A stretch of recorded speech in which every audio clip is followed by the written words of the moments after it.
Welcome back to my channel, you guys. You already know I'm about to do a little nail video real quick on these press-on nails. These are a new collection from Kiss. I'll be sure to leave the name of these nails down in the description box below, so make sure you guys check that out if you guys are looking for these nails. I'm going to show you guys the way that I do these nails. I'm not going to talk so much in this video. I'm going to definitely make sure it's quick but straight to the point.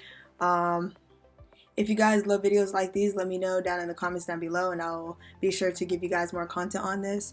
I do press on nails a lot, actually more than ever, because I definitely do not wear acrylics. I just don't like acrylics.